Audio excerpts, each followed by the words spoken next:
let me talk about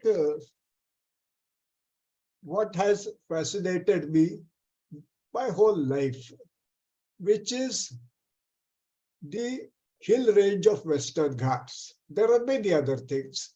I have spent time with Bhattis in the Jaisalmer desert and with Chandi Prasad ji in the Garhwal Himalayas and with uh, cookies in the Manipur who are now today very much in news.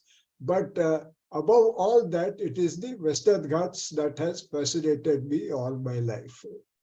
I was born in Pune, which lies, as the crow flies, some 30 kilometers to the east of the crest line of the Western Ghats. Uh, and in I was born the year Mahatma Gandhi asked British to Chodo India. The movement, the Quit India movement started 1942. And early years, in the uncluttered landscape and in the clear skies from the terrace of my house, we could see the whole crest line. And what the Marathas are very fascinated by, the hill forts of Shivaji, Torna and Sihagarh and Rajgarh, all of those one could see on the horizon. And my father was very fond of trekking. He was very fond of bird watching. He was a good friend of Salim Ali personally.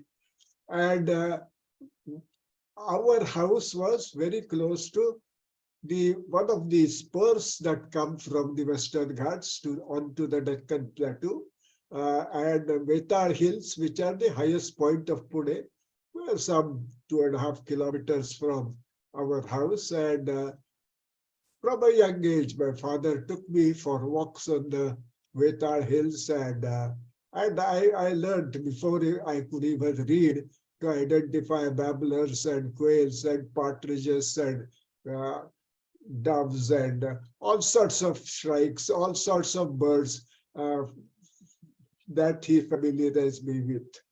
He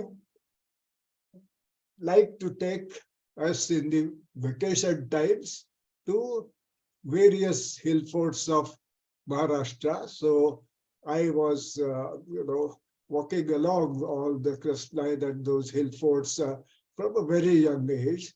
And in the monsoon, he would take us on rides to where the monsoon was in full fury, as close to the crest line as one could get, say, on the Pune-Mumbai road, and so on.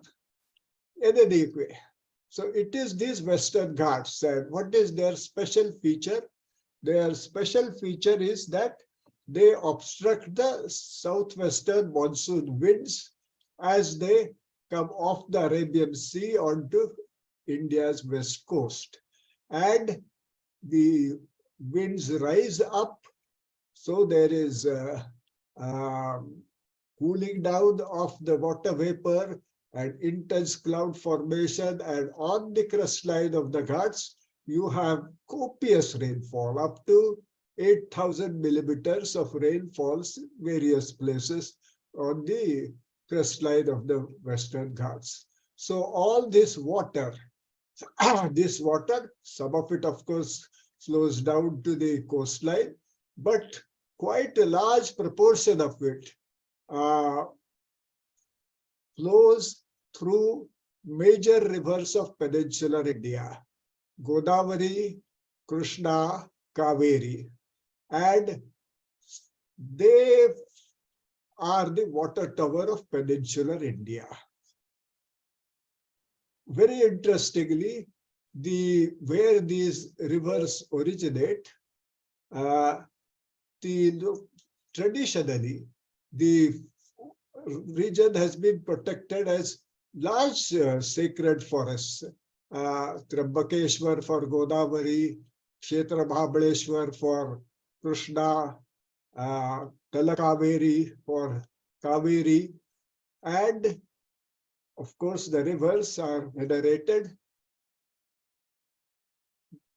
There was certainly attempt from early times to tap into that water for various purposes.